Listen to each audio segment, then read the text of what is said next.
우리 집에서 온라인으로 함께 참여하시는 분들은 같이 읽으셔도 좋겠습니다. 함을 부러워하지 말며 그와 함께 있으려고 하지도 말지어다. 그들의 마음은 강포를 품고 그들의 입술은 재앙을 말함이라. 집은 지혜로 말미암아 건축되고 명철로 말미암아 견고하게 되며 또 방들은 지식으로 말미암아 각종 귀하고 아름다운 보배로 채우게 되느니라. 지혜 있는 자는 강하고 지혜식 있는 자는 힘을 더하나니 너는 전략으로 싸우라. 승리는 지략이 많음에 있느니라. 지혜는 너무 높아서 미련한 자가 미치지 못할 것이므로 그는 성문에서 입을 열지 못하느니라. 악행하기를 꾀하는 자를 일컬어 사악한 자라 하느니라. 미련한 자의 생각은 죄요 거만한 자는 사람에게 미움을 받느니라.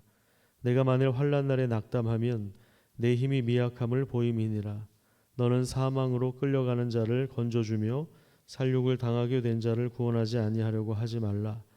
내가 말하기를 나는 그것을 알지 못하였노라 할지라도 마음을 저울질 하시는 이가 어찌 통찰하지 못하시겠으며 내 영혼을 지키시는 이가 어찌 알지 못하시겠느냐.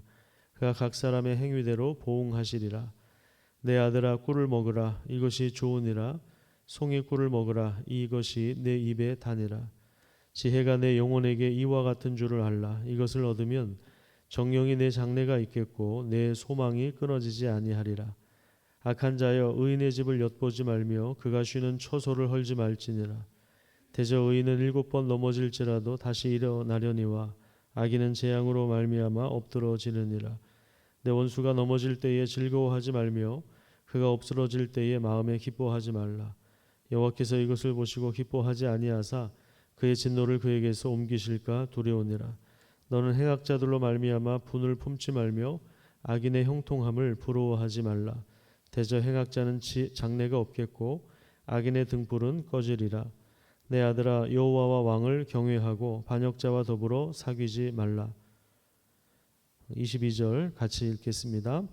대저 그들의 재앙은 속히 임하리니 그 둘의 멸망을 누가 알랴. 아멘. 오늘도 하나님이 주시는 복과 지혜로 우리 인생을 건축하는 복된 시간을 살아가기를 축복합니다. 오늘 본문의 처음과 마지막에서 반복해서 강조하는 내용이 나오는데 그게 뭐냐면 악인의 형통을 부러워하지 말아라 입니다. 악인이 성공한 것에 대하여 부러워하지 말아라. 그것을 시기하거나 거기에 마음을 빼앗기거나 또는 거기에 같이 동조해서 거기에서 나오는 그 이득을 함께 나누려고 하지 말아라. 이렇게 말씀하고 있습니다. 왜냐하면 그 악인의 그 행실은 그 마음속에 이미 폭력을 품고 있고 그 입술은 멸망을 향해서 달려가기 때문에 그렇습니다. 오늘 본문 2절에 보시면요. 그들의 마음은 강포를 품고 있다. 이건 이제 폭력을 말하는 거예요. 그리고 그들의 입술은 재앙을 말함이니라. 그러니까 그 입에서 지혜와 지식의 말씀이 나가는 것이 아니라 하나님을 경외하지 않는, 그러니까 하나님의 창조 질서를 따르지 않는 세상의 그 악을 따르는 악인의 꾀와 그 죄인들의 길이라고 하는 그 길을 따르면서 그 입술에서 지혜의 말씀이 나가는 것이 아니라 결국에 멸망을 당할 재앙을 만날 수밖에 없는 그러한 언어가 나가는 그런 악인이기 때문에 그렇습니다. 그래서 1절과 오늘 본문 19절에 보시면 동일하게 나오는 것이 뭐냐면 악인의 형통함을 부러워하지 말아라 입니다. 악인이 성공한 것을 부러워하지 말아라. 이렇게 우리에게 말씀하고 있습니다. 그가 그 악인이 가지고 있는 그가 성취한 성공과 부귀영화는 하나님으로부터 온 것이 아닙니다. 가난한 자와 연약한 자 그리고 무고한 자를 짓밟고 부당하게 모은 탐욕의 결과입니다. 이미 우리는 잠언 1장에서 살펴봤는데 부당한 이익을 탐하는 그 모든 자의 길에 재앙이 속히 임할 것이라고 그렇게 경고하고 있습니다. 그렇기 때문에 오늘 본문에서는 성공을 부러워하지 말아라 이렇게 이야기할 뿐만 아니라 아주 단호하게 거기에 대해서 같이 있으려고 하지도 말아라. 이렇게 이야기합니다. 그들과 교제하거나 그 부당한 것에 참여하게 되면 그들이 멸망을 당할 때에 같이 무너질 수 있기 때문에 그렇습니다. 또한 악인들의 이런 행위가 나쁘다고 해서 그들이 멸망을 당할 때 기뻐하는 것도 하나님께서 원하시는 것은 아닙니다. 오늘 본문 17절을 보시면 원수가 넘어질 때 즐거워하지 말고 엎드러질 때 기뻐하지 말라고 말씀하고 있습니다. 오히려 우리는 악인들을 볼 때 그들을 위해서 기도하는 마음을 가져야 됩니다. 그들이 죄를 깨닫고 회심하며 새로운 길을 찾도록 우리는 오히려 긍휼히 여기면서 기도해야 됩니다. 그러니까 그가 가진 어떤 그 세상적인 그 성공의 결과물, 그걸 보고 부러워하는 것이 아니라 그들의 영혼이 멸망으로 치닫는 것을 보면서 우리는 안타까워하고 슬퍼하고 또 그들을 위해서 기도해야 하는 것입니다. 반면에 우리가 하나님 앞에 구할 것은 오직 지혜입니다. 지혜와 지식의 말씀을 구해야 합니다. 오늘 본문 3절을 한번 보십시오. 3절에 보시면 건축이라고 하는 단어가 나오죠. 건축된다. 그 다음에 4절에 보면 채운다 이런 동사가 나옵니다. 건축되고 또 그 건축한 집에 채운다. 자, 무엇으로 건축합니까? 지혜로 건축하고 그 다음에 지식으로 그 건축한 집을 채우는 아름답고 복된 인생을 염두에 두고 그렇게 지혜와 지식을 의인화시켜서 우리에게 설명하고 있는데요. 우리 인생을 복되게 세우고 그리고 채우는 것은 하나님으로부터 오는 지혜와 지식이라고 하는 것입니다. 여기에 하나님께서 은혜와 강한 능력을 부어 주십니다. 그래서 5절에 보시면 지혜 있는 자는 강하고 지식 있는 자는 힘을 더한다 이렇게 말씀하고 있습니다. 그리고 촌각을 다투는 전쟁과 같은 혈투에서 승리할 수 있는 전술과 전략을 우리가 갖게 되는 것입니다. 6절에 보면 너는 전략으로 싸우라 승리는 지략이 많음에 있습니다. 그러니까 전쟁할 때 가장 필요한 것이 전술인데요. 이것을 갖추는 그런 삶을 살아가게 된다는 것입니다.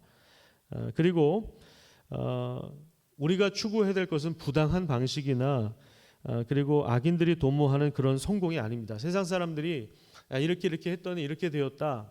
이렇게 좋은 결과가 나왔다. 그렇게 해서 무조건 그걸 따라하면 안 되는 거예요. 왜냐하면 그게 부당한 방식일 수 있기 때문에 그런 것들을 꼼꼼하게 따져봐야 합니다. 하나님이 주시는 지혜는 하나님이 강하게 하신 것이기 때문에 미련한 자들이 도저히 미치질 못해요.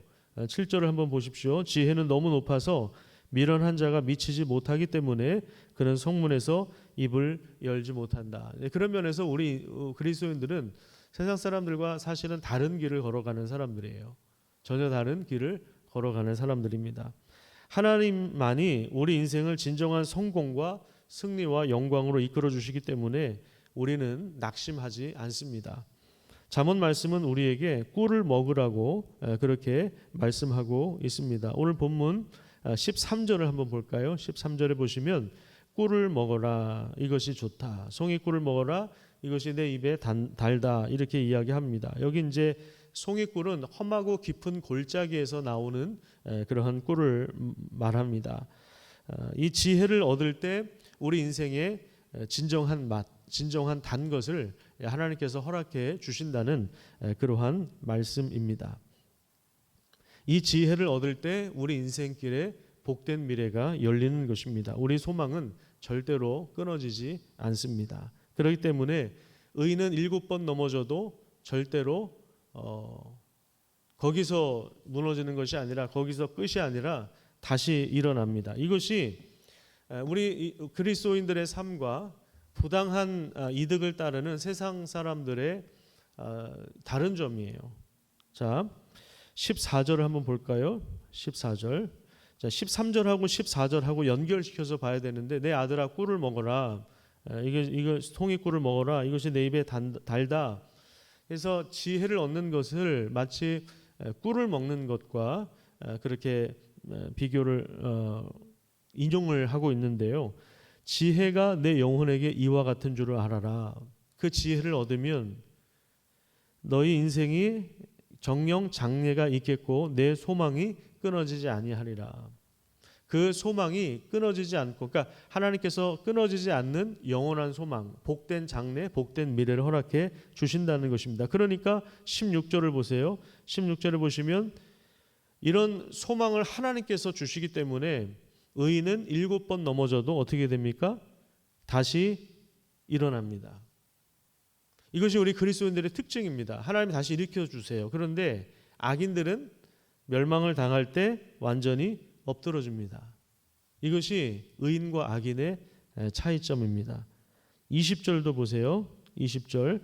왜 악인의 형통을 부러워하지 말라고 그렇게 이야기하냐면 20절에 보면 행악자에게는 장래가 없기 때문에, 복된 미래를 가져오지 않기 때문에 그래요. 그들의 등불은 꺼지게 될 것입니다. 또 22절에 보면 그들의 재앙은 속히 임하리니 그들의 멸망을 누가 알랴.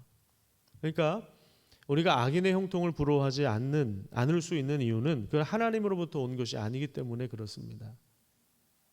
오히려 우리는 그들의 영혼을 불쌍히 여기며 기도할 수 있는 그러한 마음을 가져야 됩니다. 이것이 지혜입니다.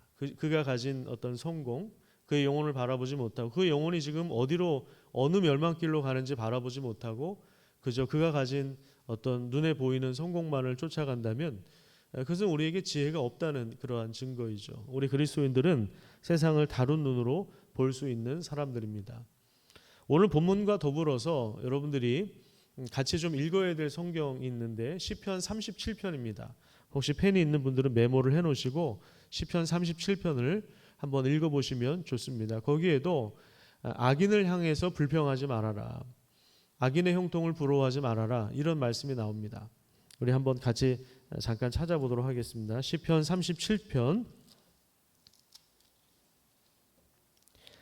시편 37편 1절에 보시면 악을 행하는 자들 때문에 불평하지 말며 불의를 행하는 자들을 시기하지 말아라. 왜냐하면 그들은 풀과 같이 속히 배임을 당할 것이고 푸른 채소같이 마를 것이기 때문에, 쇠잔할 것이기 때문이다. 이렇게 말씀하고 있습니다. 그러니까 동일한 잠언 말씀과 동일한 지혜를 우리에게 주고 있는 것입니다. 또 3절에 보시면 여호와를 의뢰하라, 하나님을 신뢰하고 선을 행하라, 이렇게 말씀하고 있습니다. 또 4절에 보면 여호와를 기뻐하라, 그가 내 마음의 소원을 이루어 주시리라. 너의 길을 여호와께 맡기라, 그리하면 그가 이루시고 내 의를 빛같이 나타내시고 내 의를 정오의 빛같이 하신다. 그러니까 우리가 할 일은 하나님을 신뢰하는 것이고 하나님을 기뻐하는 것입니다. 악인의 형통을 부러워하는 것이 아닙니다. 그러면 결국에 의인은 땅을 차지합니다. 여기 지금 37편에서 강조하고 있는 내용이 뭐냐면 9절도 그렇고요, 11절도 그렇고 여기 보면 땅을 차지한다, 이런 표현이 많이 나옵니다. 땅이 무엇입니까? 땅은 굉장히 중요한 요소예요. 하나님께서 하늘과 땅을 창조하셨고, 그죠? 그리고 하나님이 그리스도 안에서 땅과 하늘을 연합시키고 그리스도 안에서 통일시키시는 그런 일들을 행하시는데, 땅은 하나님이 다스리시는 공간이면서 동시에 하나님이 회복하실 공간입니다. 그래서 땅과 하늘은 우주 만물을 상징하는데 하나님이 다스리는 그 영역, 그 땅을 차지하는 것, 하나님의 다스림을 누리면서 그 복을 우리가 함께 경험하게 될 것입니다. 오늘도 그 땅을 밟으면서 하나님을 신뢰하고 또 하나님이 주시는 그 지혜의 말씀을 우리가 마치 꿀을 먹는 것처럼 먹어서 오늘도 지혜로 행하는 복된 삶을 살아가시기를 축복합니다. 기도하겠습니다.